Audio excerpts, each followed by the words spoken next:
I've been told it's not cool to quote yourself. The human story is No. a trivial... But I'm not cool. You forgot the I'm not cool part. I've been told it's not cool to quote yourself. But I'm not cool. The human story is a turbulent quest For knowledge. for knowledge and meaning. I've been told it's not cool to quote yourself. But I'm not cool. The human story is a turbulent quest for knowledge and meaning. Welcome to Game and Go. That's your line now.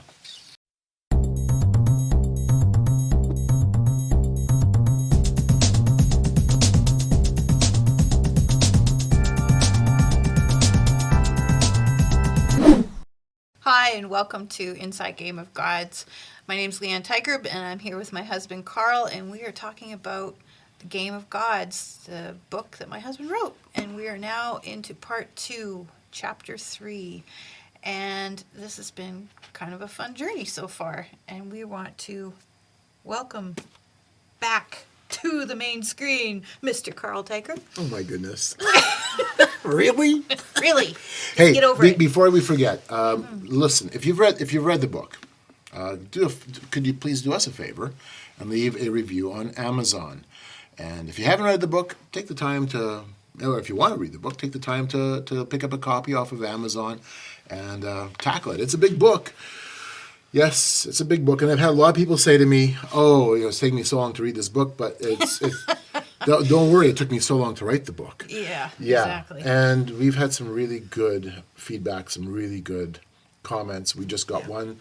We just got one this weekend from a young man who you bumped into at a used bookstore in Fargo, and in a sense, you stalked him. Oh, that's so nasty. It's so nasty. As he was looking for some books on shamanism, and you came up alongside of him, and you ended up helping him look for this book on shamanism, which was your way of introducing yourself to him by asking the question along the lines of why. Why are you interested in this? Why are you I wanted interested to in say this? this crap, but I was nice. Why are you interested in this? And so the two of you struck up a conversation. I came into the picture a little bit into the conversation. Which I was so glad for. Because I was like, blah, blah, blah. We had a great talk. We agreed to meet 2 days later for breakfast. We did. We talked for 2 hours. I gave him a copy of Game of Gods. He read the whole thing. His response was, it has really challenged my beliefs, and it has compelled me to rethink a lot of things that I had previously held on to. Yeah. And it was really encouraging. Yeah, I'm looking forward to meeting with him again. Yeah, I am too. Yeah, absolutely. Yeah. So, hey, if you haven't got a copy of the book, get a copy of Game of Gods. And if you have read it, please review it. Yeah. And yes, we are into part 2 of the book, which is comprised of a series of chapters that dives into the history of Western intellectual thinking, Western thought.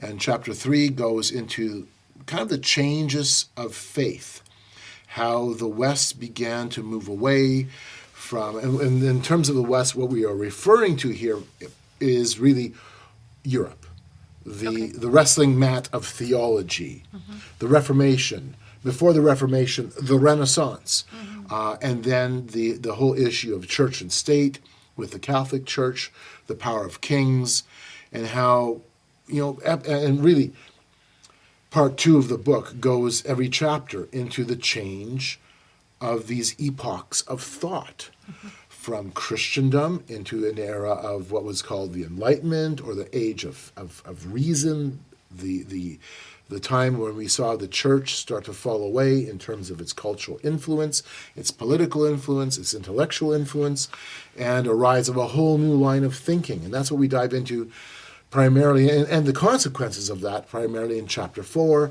Chapter 5, we explore postmodernism. We go from modernity to postmodernism, and then into what the book really dives into, re-enchantment, this change of thinking.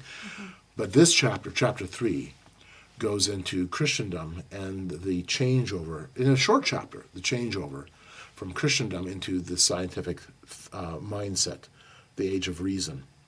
And that's what it was called, the Age of Reason. Will Durant described it that way, the historian as the age of reason. And so it's a short chapter. I know historians will be cringing at the brevity of some of this because it is really, really short. But it was important to set the tone, to set the historical tone as to how we got in the West where we got. Because that is the question. That is the question we have heard so many times in the church today of, we'll kind of sail along and everything's fine, and then something will come up in the news or in popular thought or whatever, and it'll be like, how did we get here? I know. And then you're sitting there going, You're going, ooh.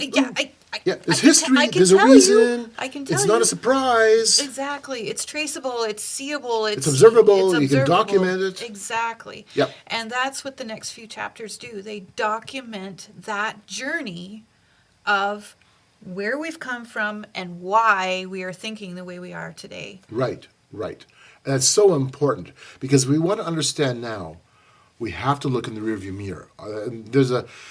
Sometimes you'll see it on the side of your one side of your car mirror on the passenger side. Objects are in the closer mirror. than they appear to be, and that's really what this is. We're looking at history, and while it seems that that's far removed, it actually isn't. It's right at our bumper. It looks closer than it is, but at the same time, it is close. Mm-hmm. It's right. But it's following us. It's absolutely, we can't escape it. Absolutely got us to where we are today. Right. If we want to understand now, we need to be able to dive into the past, kind of see where we've come from. And at the same time, the past becomes a sort of a springboard into the future. Right. When I was reading the book and got to into part 2, I found it was a bit of a slug read. Yep. Just because it is so much history and it is so many names and theories and worldviews, and you're just constantly and you're trying to keep them all straight. And I know the importance of it, and I do understand the importance of it, but it was a hard part of the read. Yeah, and I understood it would be for people. Some of it was I knew it would be a hard read for some people because it was a hard write. There was times when I really struggled with how do I express this in a way that you would call popular literature without getting too bogged down in academic details. I wanted to make it as an accessible survey. And so how much of this chapter 3, like what was your study that you did? Like where did you dive? Where did you go? What? It's really about, especially the Reformation and that the history of the church and the history of Christian thinking at that time. And so you have to go beyond that, going into the area of the Renaissance, and I bring that out. One book that I found kind of helpful in terms of understanding the pagan side of the Renaissance, because it was. The Renaissance gave us humanism, but not the humanism we have today. It was a different type of humanism. It was humanism that had a flavor of going back into the classic literature, back into the Greek classics. But one thing that struck me as I was reviewing the literature that helped unpack, in my mind, the Renaissance, and I read a number of books to help me kind of get my own thinking straight on it. But one of the books that I came across that was quite fascinating was entitled The Pagan Dream of the Renaissance, and it was a survey of gardens and garden art and statues. If you were in the social circles of that era, if you were a socialite of that time, you would express yourself in your pagan worldview in the artwork that you would have in your gardens. You would express it artistically. That's not too far off what we do now. I know, it's really amazing. Because you go into different gardens and you'll see like the fairy gardens and the Buddha statues. Yes. The Catholic statues and the different things that are in different people's gardens, and that's very much. Yeah, and so it was interesting because the author was making the case that if you wanted to understand the pagan thinking of the Renaissance, you need to explore art and explore gardens and explore how people were expressing this. So from theory to expression. Okay, so we talked about that last time in our last chapter, was that we were going to do a thing on art. Yes. Again, and I down think the road, we really definitely need to do something on art. It's so important, and especially for us in the Christian community, we as Christians have technically we've divorced art. We divorced art about 400 years ago. And we're starting, I think, to begin to have to re-wrestle with this. Yeah. I know we have to. There have been some Christian art historians like H.R. Rookmacher who really wrestle through the meaning and the importance of art. But that kind of comes through in this chapter a little bit. We get a little taste of this, and primarily because of that section that I work through. And again, it's so short. I mean, it's so brief in the chapter where I talk about the Renaissance, the changeover from the church. When I'm saying the church here, I'm referring to the Catholic Church. Right. The changeover from the cultural acceptance of the power and influence of the church into the Reformation, and the wrestling that took place theologically within the Reformation. That comes through in this chapter. One item that, for me, was interesting was finding that even before the Reformation, there was rumblings about the Catholic Church, its affluence, its disconnect with the people, specifically in its higher offices, and how already there was this feeling that it needed to reform itself before the Reformation even came into being. I'll give you one example. John of Salisbury, who was a theologian, he was with the Church of England in its Catholic sense before it became known as the Church of England. He ended up having a conversation of sorts with the Pope of the age, the Pope at that point in time. And this is, I believe, in the 12th century. And I came across this little piece in a book. I bought this at a used bookstore.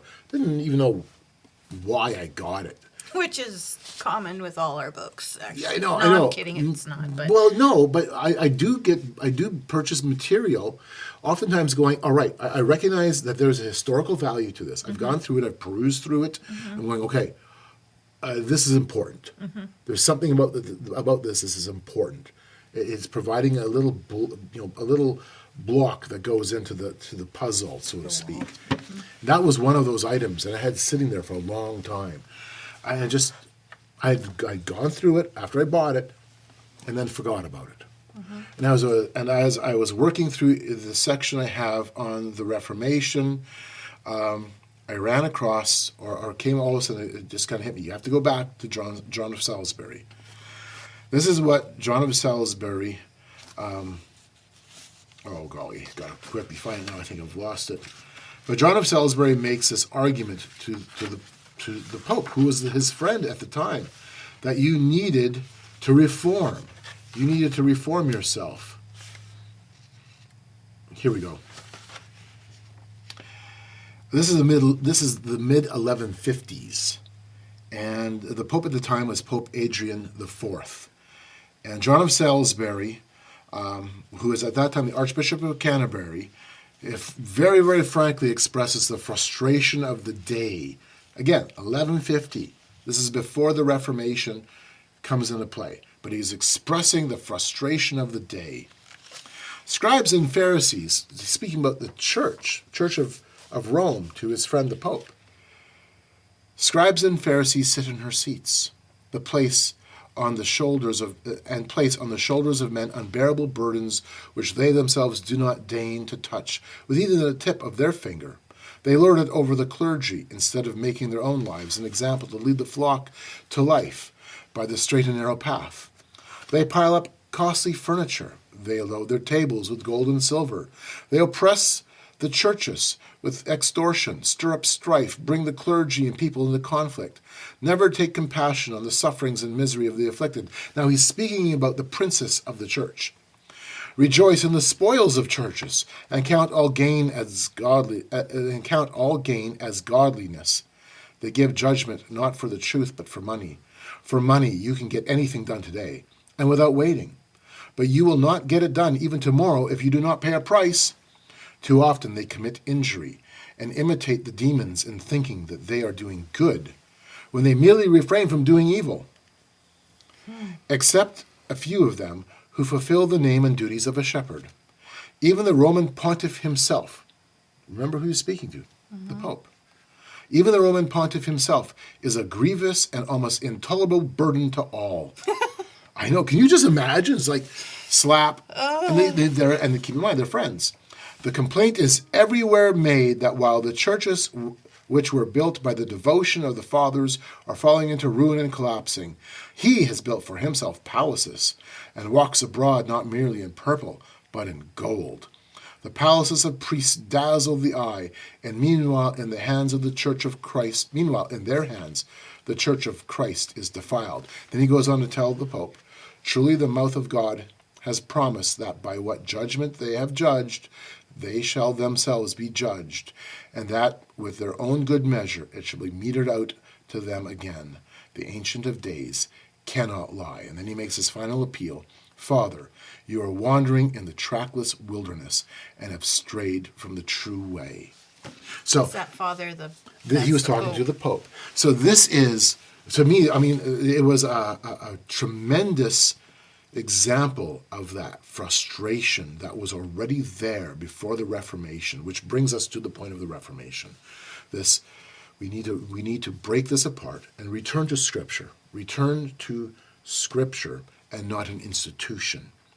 And so chapter 3 brings some of this into play, but it raises up all of a sudden the question, too, of who is authority? Where does authority come from? And that begins to take us down the road of modernity, as modernity questions, where does authority come from? What comes from man?